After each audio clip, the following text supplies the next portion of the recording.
Today's show, we have Moy Estrada, also known as WM, an artist and singer, songwriter, and dancer here in Marin. Thank you for being on the show. Can you please introduce yourself to the audience? Hey, what's up, guys? Thank you for inviting me. Like you say, my name is Moy, but I go by WM. WM in English, but I like it more in Spanish. It's more so. What's the reason for WM? WM. So the story behind that is I believe in the yin and the yang. Mm-hmm. So for me, M comes from Moises, right? Obviously. And for me, it was like a way to show that yin and yang into a stage name. So for me, the W and the M, it's always like the good and the bad. It's like the form of life for me. So, winning, I like winning, making money. Just knowing that there's balance in life. Yeah, yeah. Oh, I see. I didn't know that was the reason behind it. There's like a whole thing, like, woman and man. There's a lot of meaning behind WM. And also the West Coast and Mexico. I represent both. I represent both, yes. You really thought about that. That's sick. So it looks like it's not like a big deal, but for me, like, I was like, all right, this is it. And I don't like WM because it's just not me, but I like WM. See, yeah. I mean, yeah, it sounds way better in Spanish. Saying WM, I think, just sounds really bland. Yeah. All right. Okay. I'm a performing artist. I also dance. I went to film school, photography, video, directing, but mostly I just focus on dance and music. Awesome. Before we dive into our questions, we're going to start with a little icebreaker question. Okay. And my icebreaker for today is, what is your current favorite song and artist? Okay. Favorite artist for sure, Bad Bunny. Oh, okay. Okay. Favorite artist. Favorite song right now. I want to say Monaco by Bad Bunny. Oh, I've heard that one, yeah. But I love reggaeton. Reggaeton is like my main focus. I love reggaeton. I love rap in Spanish. But my main focus is reggaeton and trap, Latin trap. Probably my favorite artists are Bad Bunny, Jay Cortez, Eladio Carrion, maybe Raúl Alejandro too, because Raúl Alejandro dances and sings at the same time. And that's hard to do. It's really hard. Yeah. And we'll delve into that, but yeah. You require a lot of. I don't know that artist, honestly. You don't know Raúl? No. I'm like trying to think if I've heard of him. I don't think I have. He's he dances and sings at the same time. Yeah, he's a Puerto Rican artist. So all of those artists are Puerto Ricans. Mexicans, we have Legali. He's a reggaeton artist. In the rap industry, we have Hera MX, Santa Fe Clan. Who else? Cartel de Santa, Alemán. You know everyone. You have to. Yeah, no, that's good though. For me, I'm more of an old school guy. So what I like is like Molotov. Okay. So I like more old school, like Mexican hip hop rap. Yeah. Like Molotov, I really like, and then I really like Café Tacuba. Okay.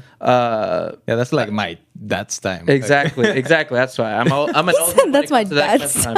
But that's the kind of stuff that I grew up listening to. Yeah, me too. Because of my dad. Yeah, and like all the rock en español, basically, all that stuff. I'm a pretty big sucker for. But usually, right now, I really like Kendrick Lamar. He's like one of my favorite, like if we're talking like American artists, like Kendrick Lamar's been the most consistent for me. I love J. Cole. And J. Cole, conscious rappers. Yep. Yes. Conscious rappers. I love his J. Cole. lyrics, his flow, Drake too. But I like more the old Drake than the new Drake. Yeah, I think everyone like agrees with agree. you on that. Like, new Drake is not it. Like Take Care, like the album Take Care, like that's like the Drake I know. Oh yes. Yeah, like yes. that whole album, like that's the Drake I know. Yeah. And then like everything after Views, basically, I think. Yeah, I just started. It just went downhill. Yeah. But, but Drake is Drake. He's important to the industry as well. That is true. I feel like I can I'm not on the same boat with you guys with Spanish music. I don't really listen to that much Spanish music. You're missing but out. I know. But the only Spanish artist like now that I'm listening to, we were like listening to him before you got here, is Javi. Do you know who he is? Yeah. Do you like his music? A lot of people like don't like it because he's like young and he has this like a raspy voice. No, I love Javi. He's really. I feel like he's gonna be at the level of Peso Pluma. I think so as well. Like people were saying the same thing about Peso Pluma about a year ago, because about a year ago he was nobody, and then he started dropping all these songs, and then he's one of the most streamed artists, and I think Javi just broke a record. Yeah, with his La Diabla. La Diabla, yeah, he broke a record. He broke Bad Bunny's record. Wow, I didn't even know that. Impressive. This song, number one song for I don't know how many weeks. So he just broke Bad Bunny's record, and nobody was able to do that.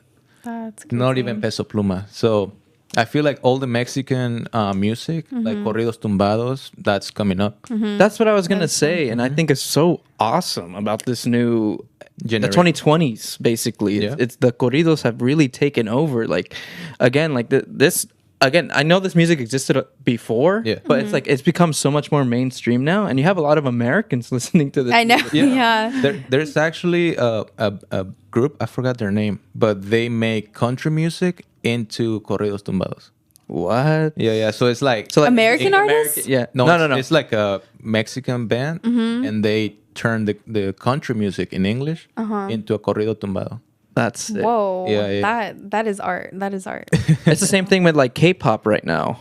How big K-pop is. Yeah. Like K-pop is again like a thing that was only really known to a certain subculture here in America, but now it's super mainstream. Yeah. Like now K-pop artists cater to the American audience because it's just what's popular. So again, it's really cool to see where the music trends. There's always trends in music. Yeah.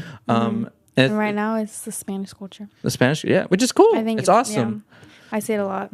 Javi like was the reason why I started listening to Spanish music again. Honestly. Yeah, and also I feel like there's nothing like that in the Bay Area here, and I'm trying to bring that here. Like I'm trying to bring that Latin. No, that's good. Music, Latin vibe here, because there's not a lot. Speaking, Go. Wait, no, you go, because I was gonna switch it. Go. Oh, okay, yeah. I was just gonna say again here in Marin, especially, there's just no like music culture. I would say. Yeah. The only music culture that really exists in Marin is like the Grateful Dead. You guys know about the Grateful Dead? No. Exactly. I'm like, no. Exactly. The Grateful Dead is like this 60s, 70s like psychedelic rock band that a lot of their members. Oh, that like came from Marin. That came from. They have a lot of big origins. That's the only real music culture I ever really gotten from Marin, and I want that to change. You know what I mean? And I'm glad that again we have you here. Yeah. You're doing that. You're coming out of Marin, and that's just again. I just want to exaggerate how good that is for the culture here. Yeah, thank you. Especially coming from not a white culture Exactly. as well. So it's very inspiring. But I wanted to switch over, speaking on your music. I want to talk a little more about your background and how you got into music and how it all started. Well, I feel like since I was a kid, I remember my mom buying me like Michael Jackson music videos. And I was probably like 2 years old, 2 or 3 years old. I knew all the songs. I knew all the dances. So I used to play the music videos on the TV. I would stand in front of the TV and just, copy Michael Jackson. And then I learned all the choreos. I learned the music. I was the biggest fan of Michael Jackson when I was like 2 years old. I feel like that's how it started. Like music and dance. And then my mom tells me that there was a time where there was a baby shower. I was like 3 years old, and then I was strip dancing. That's really Yeah. So I was like 3 years old. I was like dancing, and then people were like happy. So I started taking off my clothes, and then they were like, no, like stop. stop. So that's like the earliest memory I have with music and dance. And then after that, when I turned like 12, rap was really trending where I'm from in Mexico City. So we used to rap battle like in elementary school with my friends, and like at that time I liked it because I was like, oh, this is kind of cool. You can, make stuff up and like Make it your rhyme. own. Do you know Boca Floja? No. No, he's another Mexican rap artist. He was actually at one of our open mics a couple months ago, and he I just thought you would know him, but never mind. Okay, but he's good. He's good to check out. But anyways, yeah. So that's what we used to do. That's how I started in music, and then I started like writing my songs. Maybe like when I was like 13, 14. I don't remember like the lyrics or anything like that. But my earliest memories are all these rappers from Spain too. So Santa Flo, Oh, interesting. Santa Flo, Porta, they were super famous. Santa Flo was this guy that used to rap super fast. So then I would try to like catch up, and then at some point I got really good at rapping really fast. So that's how I practiced.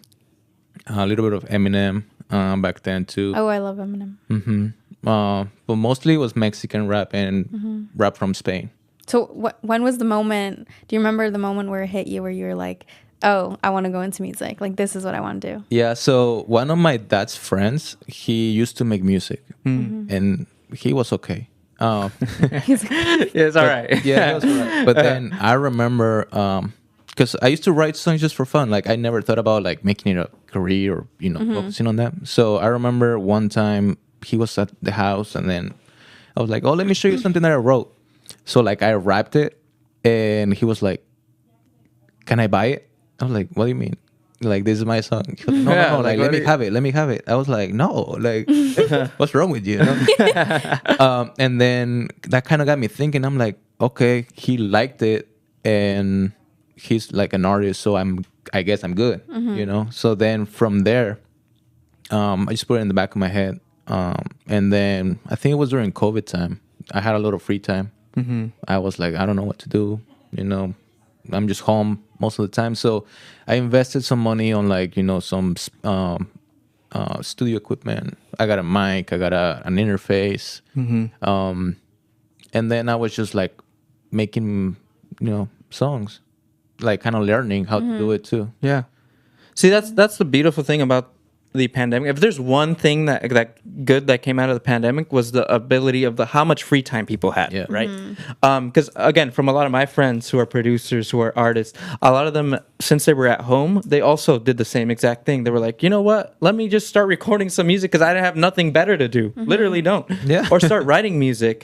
And what I've seen is that I think from the pandemic, we've gotten so many new artists, like we've seen so many new artists rise. Yeah, I was going to say, like, on our show, even a lot of them say, like, they started doing what they do because of the pandemic. And it just gave everyone, as you said, a lot of freedom to do what they want to do. And, like, a lot of times, like, we're so, like, into our lives and distracted with work that we don't take that time to focus on what we want to do because we're so busy. But the pandemic gave us a time to, like, sit back and be like, oh, let's try this.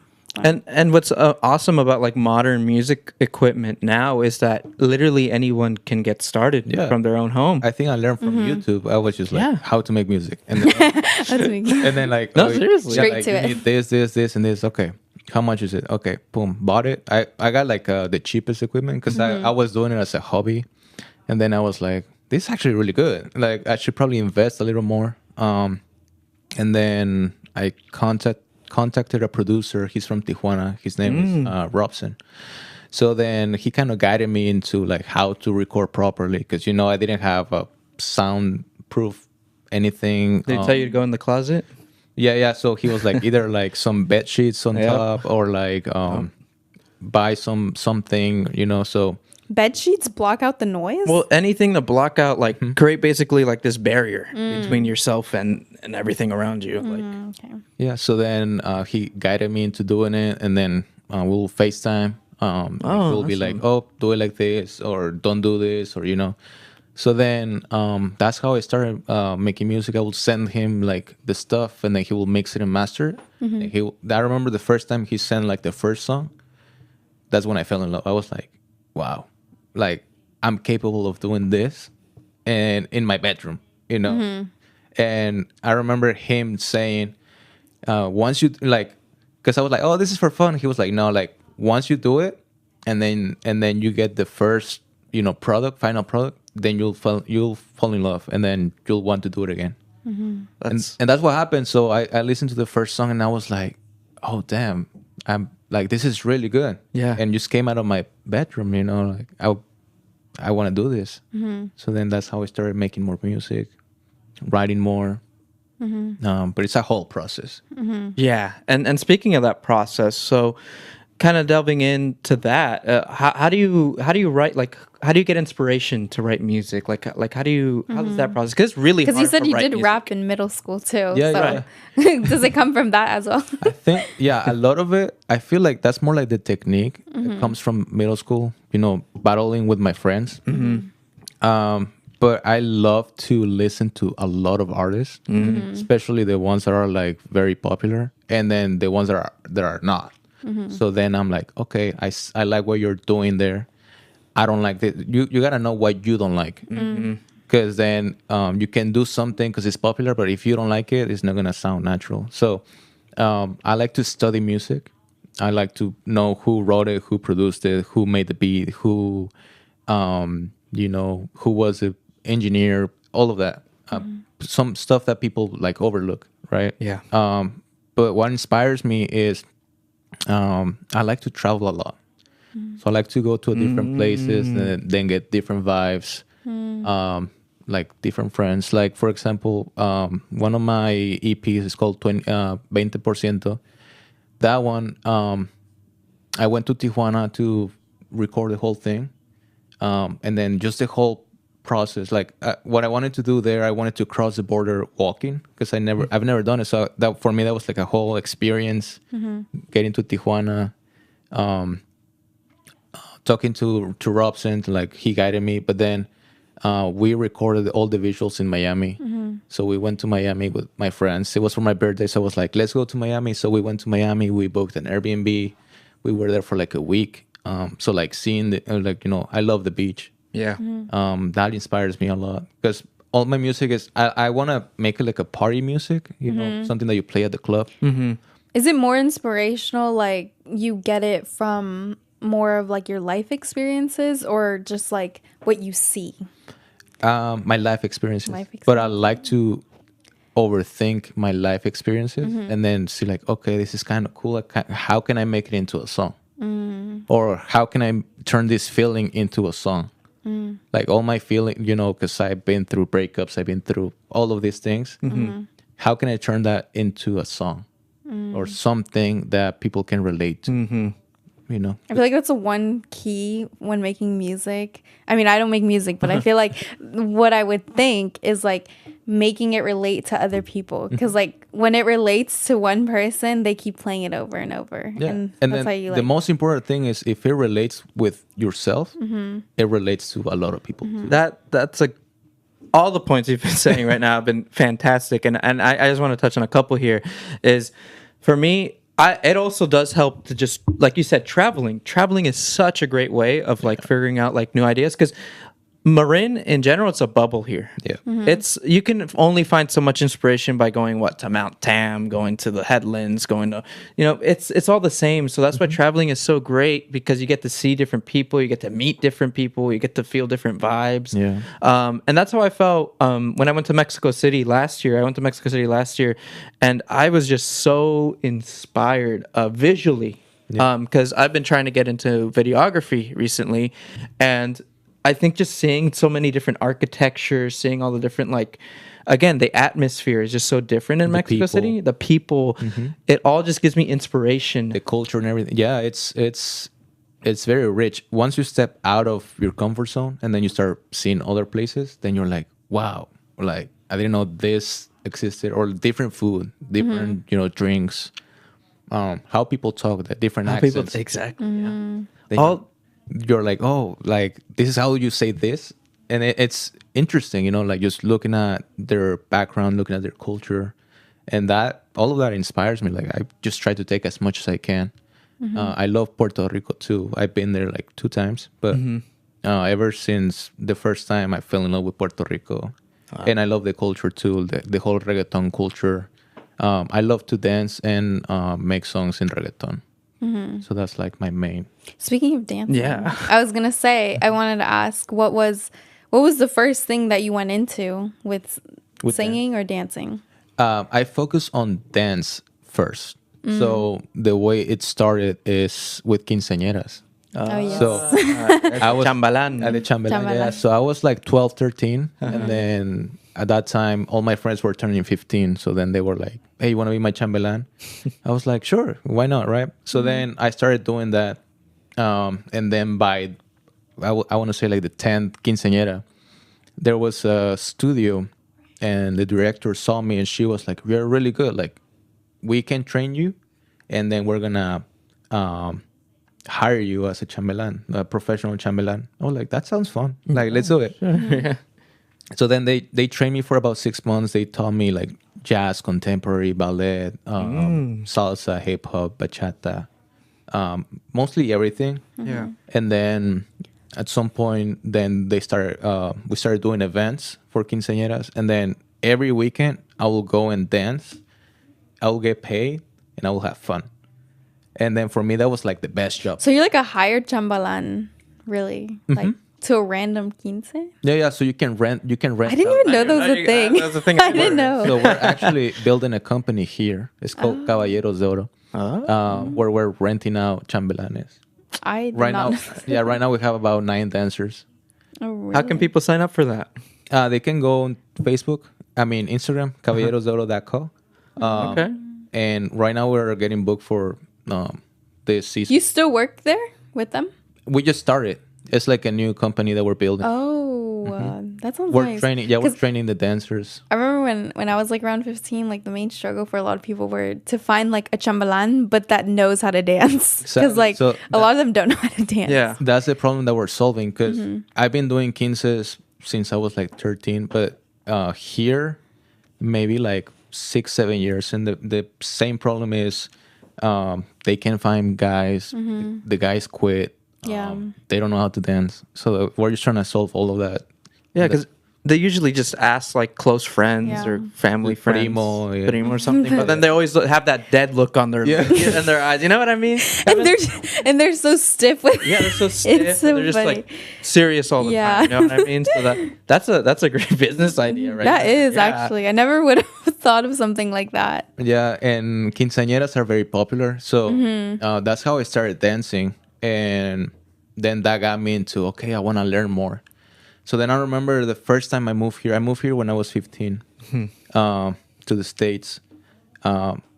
My favorite dancer back then was Matt Stefanina. He was like a hip hop dancer, really famous here in the States.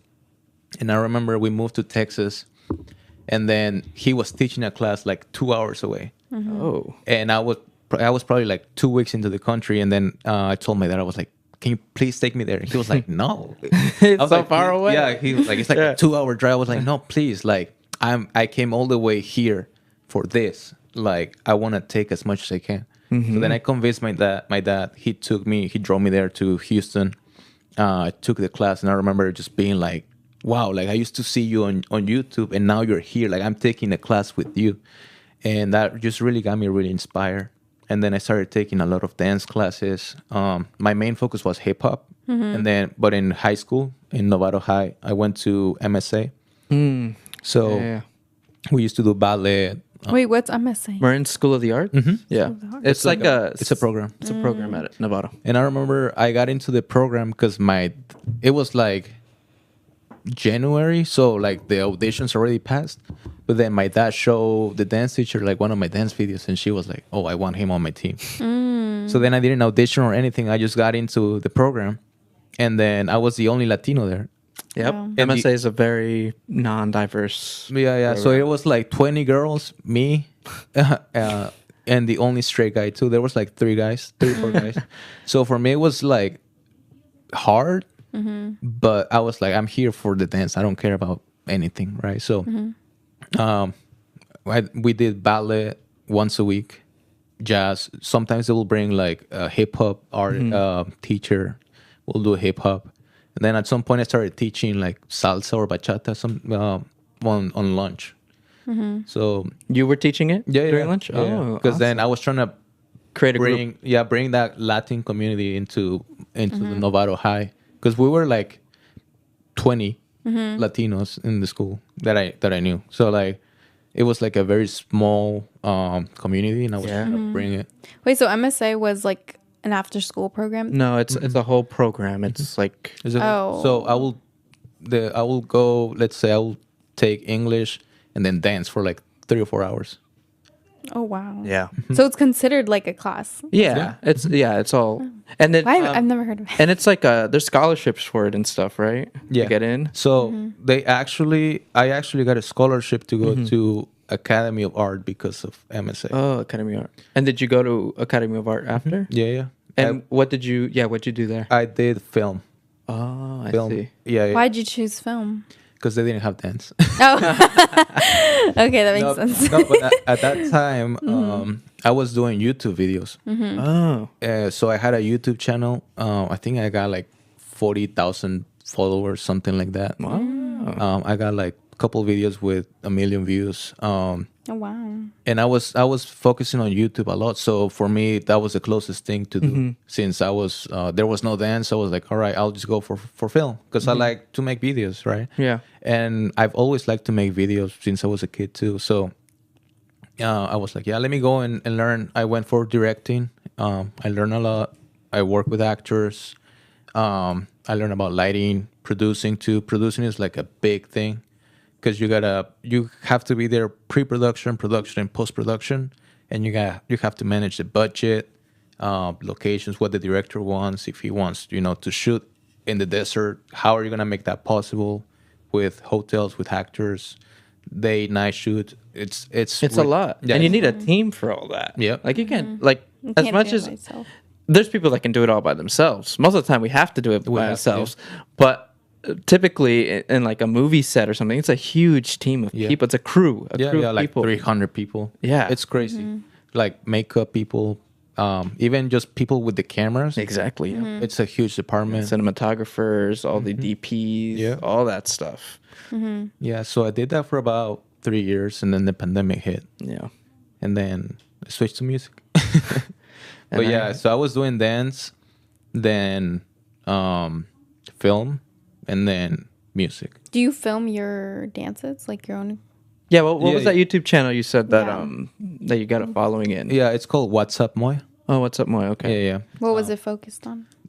So that video is about like my life in the States, like how it like the differences, how I felt. It was more like vlogging my day to day because when I moved to the States, like I didn't have friends. I didn't speak English or anything. So Right. I was like, okay, I need to do something, right? So then I just started filming videos. Then all of a sudden I started, seeing like 1,000 views. I was like, okay. And then 5,000 views, 10,000 views, 50,000 views. Then at some point, like my followers were growing. Then we hit 1,000, then we hit 10,000, then we hit. And it just kept going from Yeah. there. And then that's something that excites you. So then you're like, okay, I want to do it more. And keep Yeah. doing it. The only problem is you have to come with a new idea every week. And at that time, I didn't have money. I didn't have a lot of equipment. Didn't have a lot of friends. So I didn't know what to film, right? At some point, you're like, okay, what else can I do? But yeah, like then we started posting videos like every week.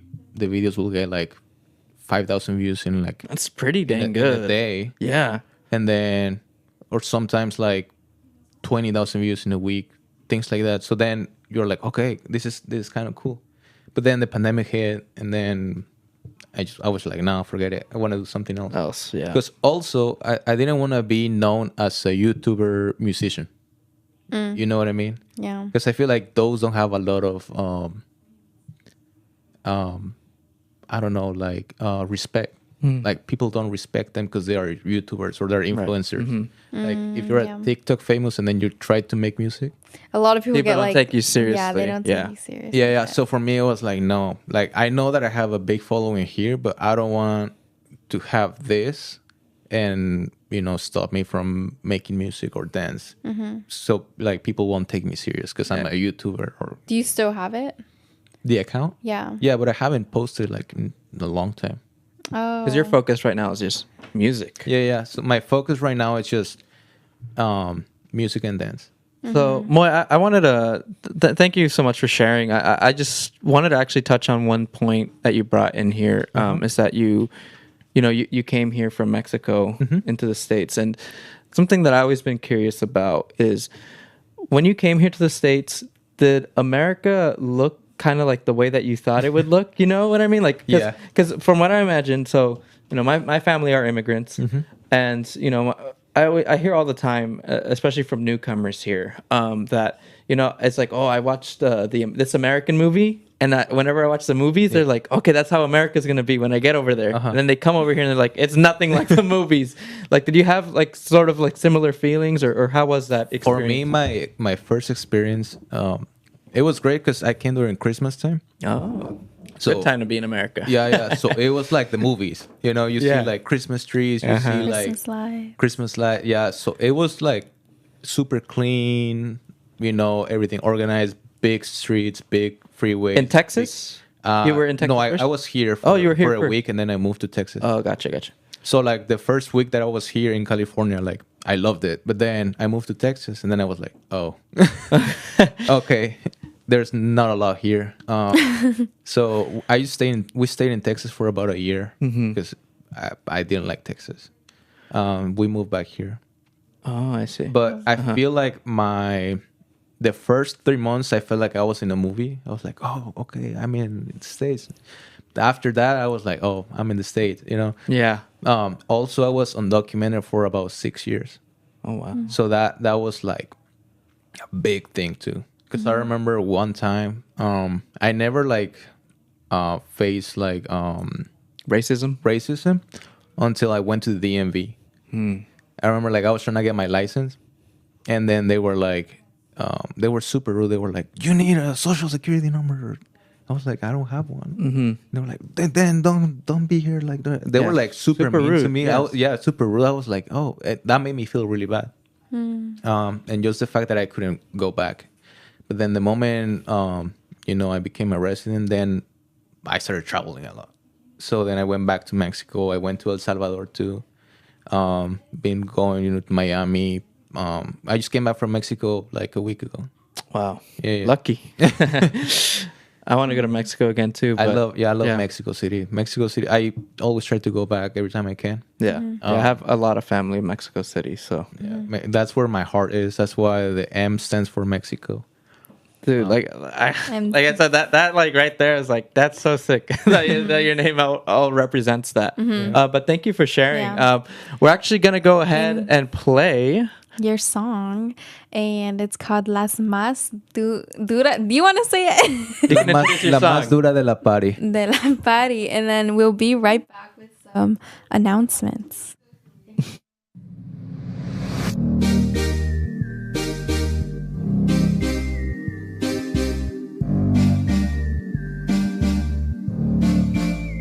La madura de la party, dímelo mami, quiere que le baile mientras fuma mare. Henny y Bacardi, me encanta tu body, sabe que esta noche yo te voy a partir. La madura de la party, dímelo mami, quiere que le baile mientras fuma mare. Henny y Bacardi, me encanta tu body, sabe que esta noche yo te voy a partir.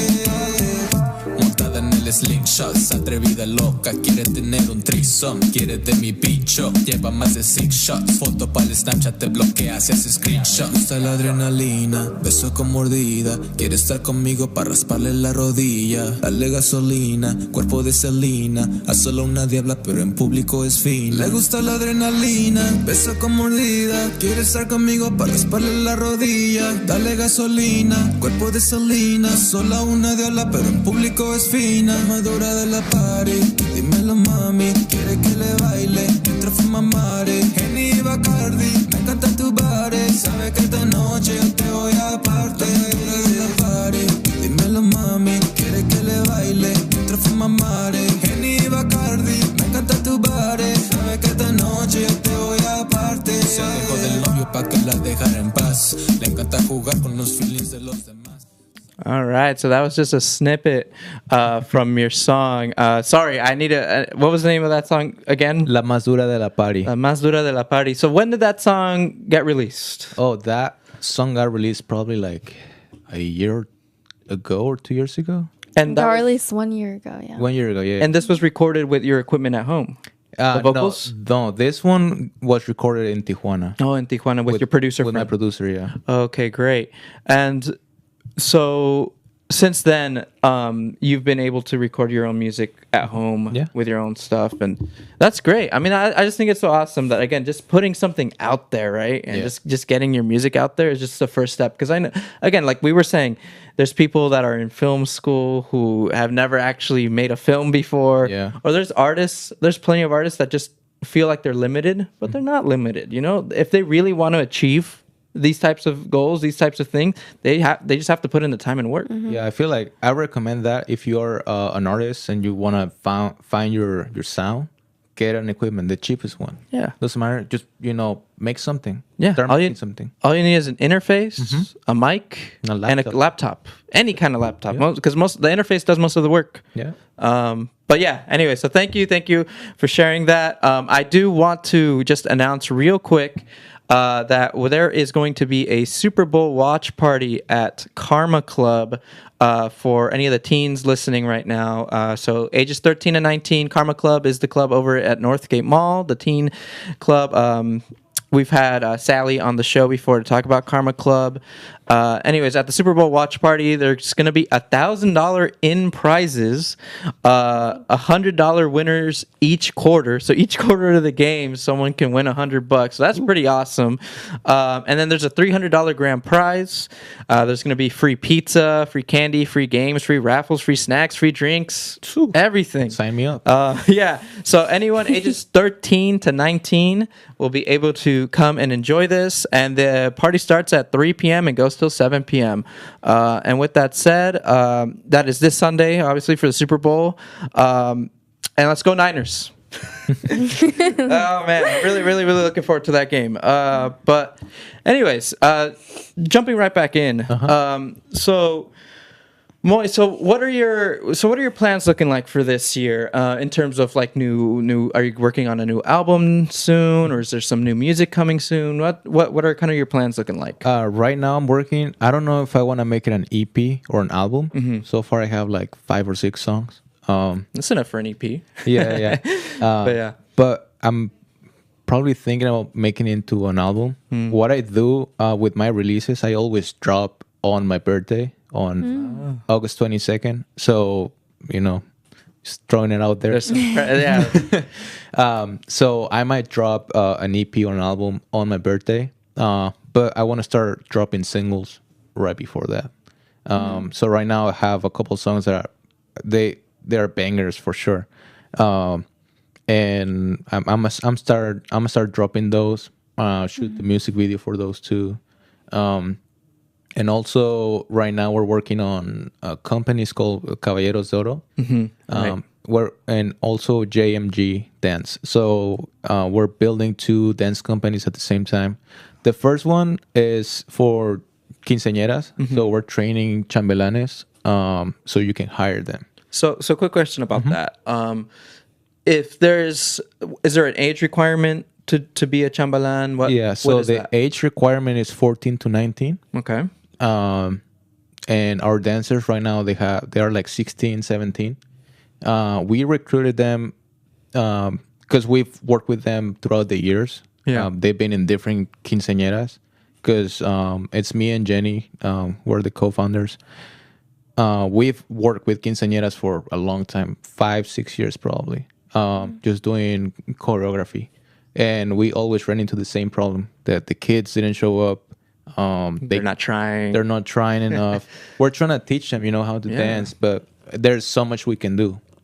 Because then, if you're not trying, if you're, if you don't like to dance, or if you're just there for the compromise, it's not gonna look good. So for us, it was always like a sad feeling because then you're putting all this effort and then they're not trying. Right, and that's awful. And then it looks okay, but it's it can look way better. So that's what we're doing. We're building this community. We have clients already for this spring, summer. So are signups still available for the spring and summer? Yeah. And people can sign up through Instagram? Yeah, so they can reach out to us on Instagram. It's caballerosdeoro.co. Okay.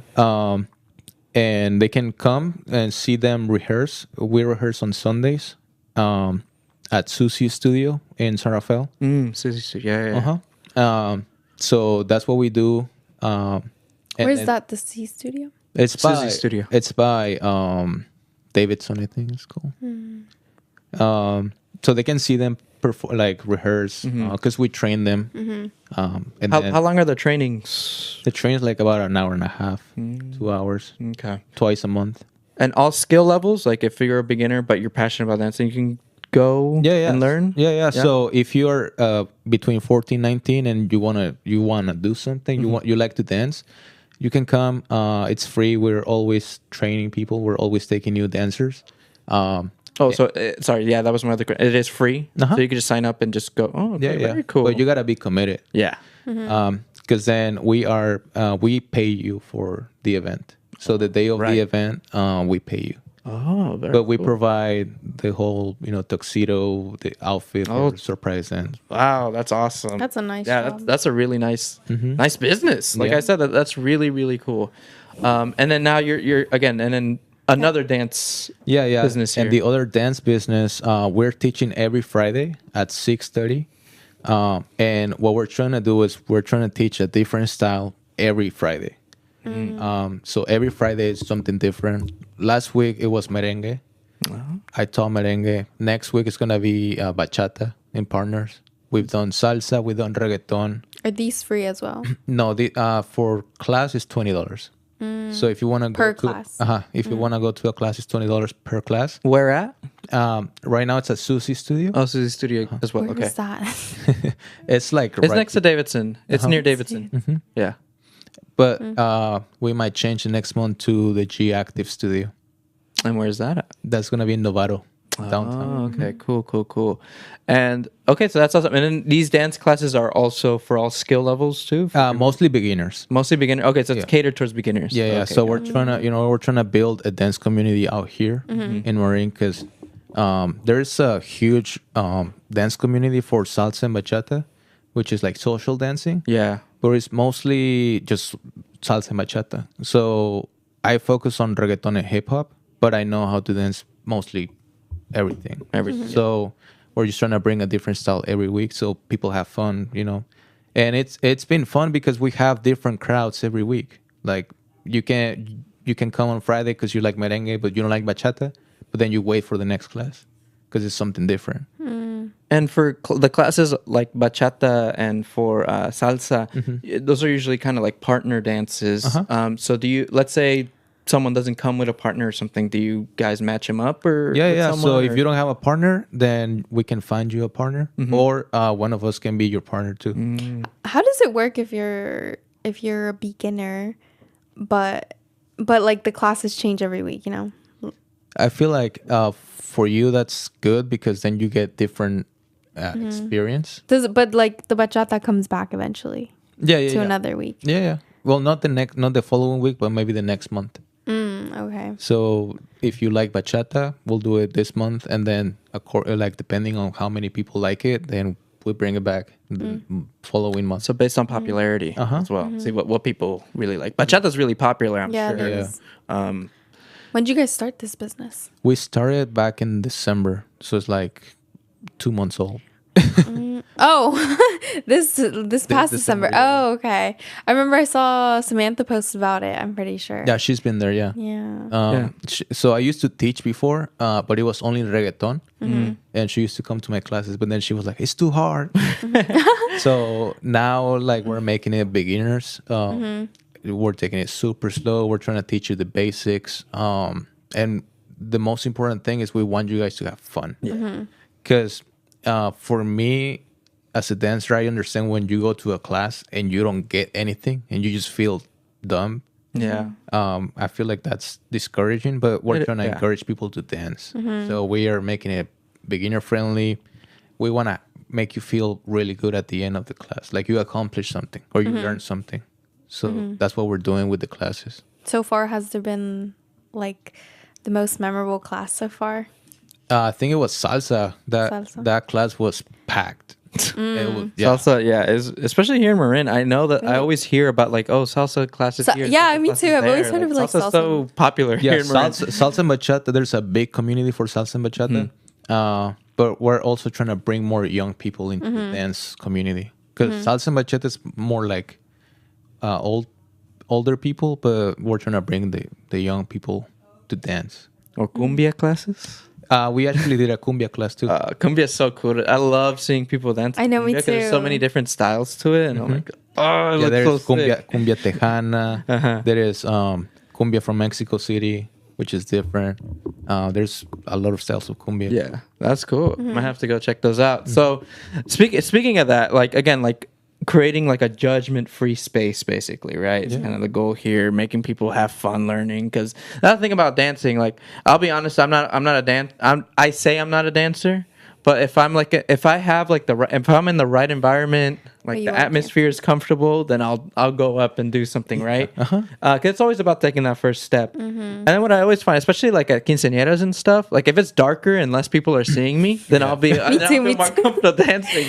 But I mean that's just how I am. Yeah. But again, like I just have so much respect for like dancers, because it's not an easy thing to do. Not. It really isn't. The biggest thing that I've done in dance, we perform at the halftime show of the Warriors. Whoa, at the Chase Center? Center. Oh, that's sick. Oh, wow. So that was you're standing in front of 20,000 people. When was this? Like 2 or 3 years ago. Oh wow. And it was like, one of the biggest things that I've done in dance. And it's scary because you're on TV. People are looking at you. You have all these eyes on you right now. You, so, and then you look up and all you see is people. You see waves of people. So it's like, wow, like I'm really doing this, And, time goes by like that when you're performing. So then you blink and then you're done. Has there ever been a time where you forgot a step? Yeah, so How was that? it was in a Reno convention. It was a congress, salsa and bachata. I was performing bachata, and it was the last show because we do a choreo and then we start performing at different congresses. That was like the last congress, and I was super confident because I was like, "Oh, I've done this like 10 times already." So the music comes on. And then I messed up on like the first step, so then that got me like really nervous. Yeah, because you messed up. So then it's like, you just have to keep going because you can't really stop. Yeah. And then you can't let that affect you. But I was like really like, oh damn, I messed up. You feel bad. You don't feel good after that. No, yeah, no. And you were dancing with other people as well? Yeah, it was a team. So for me, it was like, I failed my team. Because I messed up. And I honestly, like you were saying, like you wanted to get more young people into dancing. One thing that I've noticed, and I've noticed that a lot of quinceañeras, even my parents, when they talk to me, when they go to quinceañeras for their friends and stuff, they always tell me, it's like, I feel like there's a lot more younger people like actually dancing like ranchera music, like that kind of ranchera music. Very popular now. Super popular. Yeah.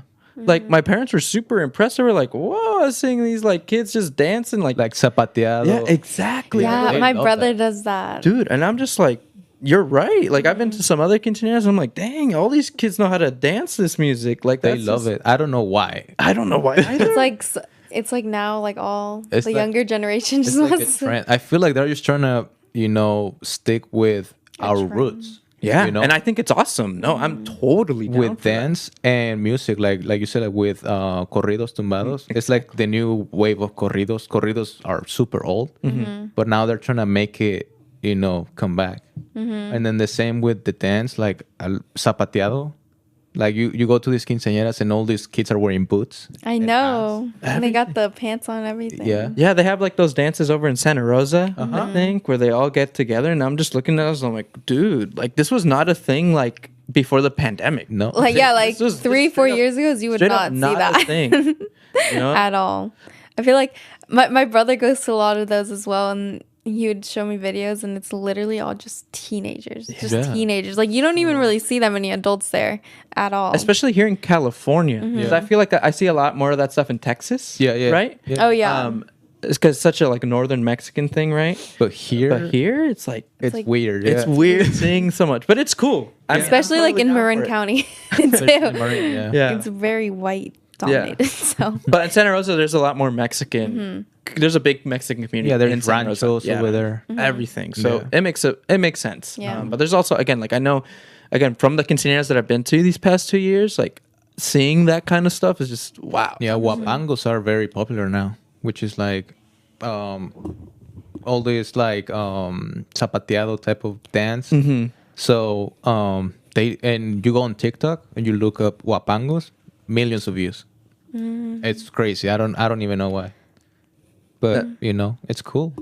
So speaking of dancing, and then just again like the younger generation even getting more into it, what advice do you have for people like me, people like that don't really dance all that much but want to get into dancing? What's the biggest piece of advice you can give to them to just not feel stiff? Like what's the secret? What's the secret to not being a stiff dancer? yeah, I feel like I have that problem. It's like I want to dance, but like I feel so stiff. Yeah. Well, the first thing is just go to a class. Any class doesn't have to be, you know, anything specific, but try getting. For example, we started with ballet, jazz, contemporary, because you need to stretch a lot. So if you go to the gym, stretch. You need to stretch. You need to be active too. So go to the gym too, because you need, you know, a lot of stamina to keep up.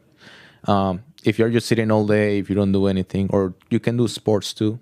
But as long as you're moving, that's gonna help you be less stiff.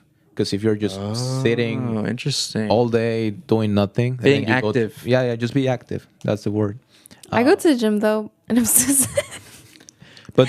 Maybe you're focusing a lot on weights. Maybe do more cardio, more yeah. stretching. You can take yoga classes. You know, the best advice is take as many classes as you can. Because that'll kill also the kind of like the feeling of embarrassment, Yeah. the feeling of like you don't know what you're doing. And honestly, like if you go to a class, nobody cares. Like nobody cares if you. Because it's like at some point they were there. Yeah. Yeah. Like at some point we all been there. We all been really bad. But the only way we became really good is by taking all these classes, by doing our homework, you know. If you feel really shy, maybe like look up a dance YouTube video on videos, YouTube. yeah. And then just do a tutorial on like, you know, how to salsa or how to bachata. And then just go little by little if you feel like really embarrassed and then you can't be in public.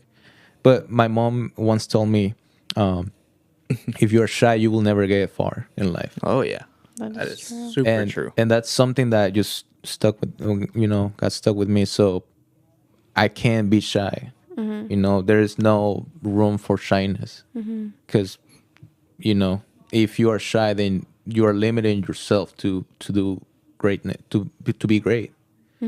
So you can be shy. But I mean, it's hard for some people. Yeah. It is. I understand. Yeah, but if you, again, like it's all about the passion and the want to do it. Yeah, right. You don't ever also want to force yourself to do something you don't want to do. When you have that desire, it just comes naturally Yeah. to you. Yeah. And then you're looking for resources, you're looking for classes, you're like, okay, where can I go now? For me, I joined a team, it's called Chapkiss Dance. They are all the way in Fairfield. So I will drive from the city, because I'll go to school, and then from San Francisco go to Fairfield Oh wow. after class just to take classes over there, because I was so passionate. But Were there not any closer? I feel like San Francisco would have some as well. yeah, but not really. Oh. There's only like City of Dance, and most of the studios closed during the pandemic too. But I was going all the way there because they are professional dancers, and they do choreos for events like the Grammys, American Music Awards. They did choreos for music videos for Daddy Yankee, for Nicky Jam, for Ozuna. So then that was something that I was really passionate about. Yeah, dude, that's awesome. Well, thanks for sharing that. One other thing, now kind of moving towards, since we're almost out of time here, I wanted to mention what advice do you have for like people who are trying to get into music? So like people who, let's say that we know a singer, we know a songwriter, but what's the biggest piece of advice you can give to them for wanting to start out their career? get a home studio. Yes, for sure. Because that's the way to find your sound. Study music, study the not only the style of music that you're making, but everything else too. Try to see who is behind everything else. And don't be shy. It's expensive. Music is very expensive because you need to invest in music videos, in a master, in studio time. It adds up. So it's knowing very it's not going to expensive. be cheap. Yeah. So just know that from the beginning, it's not cheap. And thank you for mentioning studio time and all that, because another thing from that I've come to realize from a lot of people that I've come to record here in this studio is that just always come prepared. Yeah. Come prepared knowing what you're going to sing. You have your lyrics memorized. Yeah. You have the beat that you're going to use. All that stuff should already be prepared as soon as you walk in. Yeah. Because then if you don't prepare with any of that stuff, then there's half of your studio time is going to be dedicated Like making to it up. Yeah. Exactly. And So, you don't want to be. Yeah, once you go to the studio, you have to know the lyrics. Like you said, like have your beat, have everything ready. The studio time is just for you to make the song. Exactly. Like record it, not to come up with the lyrics. And unless you have like unlimited budget and you can sit at the studio all day and just like write the whole day. But Yeah. that might not be your case. Come ready. Maybe at the studio you might change your mind, after you listen to yourself and you listen how it sounds. But you have at least the main idea and then everything ready. So then, because I've been to studios where like an artist invites me, they're like, okay, let's make a song together. I'm like, okay. So I go prepare. I have my everything ready. I get there, I do my part, and they're still working on their part. And I'm like, you invited me. Yeah, like It's like you should be prepared. Like you should and it be kills ready. the flow of the session. Yeah, Right? because then you're done, and then they're still like struggling. They're still working on it, and it looks less professional. So take it serious. And what's a challenge that you face that other or upcoming artists might face as well? Money, funding, because How'd you overcome that with everything? working. Just working. Just working hard. working. Yeah. Why do you think I made 2 companies? No, money is the biggest thing for me because I have the talent, I have the passion, but then making all these songs, like shooting a music video for you can spend at least $500 just for the camera, but then you don't have any models, you don't have any lights, you don't have any locations. If you want to book a location, it's probably like $1,000 a day. If you want to have a nice car in the back, another $1,000. If you want to have a model, it's like $1,000. So it just keeps It adding adds up. Yeah. So music videos are really expensive, and actually like the song itself is really expensive too. Like if you want studio time, there's some studios they charge $100 an hour, $200 an hour, and then let's say you record it in 2 hours, that's $200, and then you have to mix and master it. Mix and master Another can of worms. $200, Yeah. and then you need the license for the beat. That's another, So many hidden fees. So many. Yeah. So it's a lot of money. That's why if you're an independent artist, it's harder because you need to put all that money down because nobody's putting that money for you. Yeah, that's true. But I mean, if you're signed to a label and they're paying for everything, then take advantage of it. Yeah. But don't get screwed over. Read the contract. Read the fine print. Yeah. Yeah. We're gonna be ending in around 2 minutes. Is there any last words you'd like to say to the audience, or anything about your career, upcoming, whatever? We also had someone, Kiana, say hi. Oh, hi, Kiana. She said hi, Moy. Yeah, so just follow your dreams, It's not easy. It's going to take a lot of time. It's going to take a lot of money, a lot of patience. The most important thing is be patient. Absolutely. Be patient and believe in yourself. Because if you don't believe in yourself, no one else will. And it's hard. I came from a different country. I've had to learn English. I had to get papers.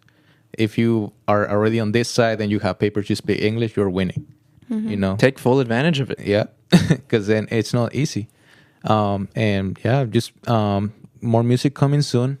Follow me on Instagram, WM Oficial, YouTube as well, WM Oficial, Spotify, Apple Music, and then stay tuned for all these dance classes that we're doing every Friday here in Marin, and Caballeros de Oro too. If you have a quinceañera coming up, or if your sister or someone reach out to us. We'll take care of you, give you the best show of your life.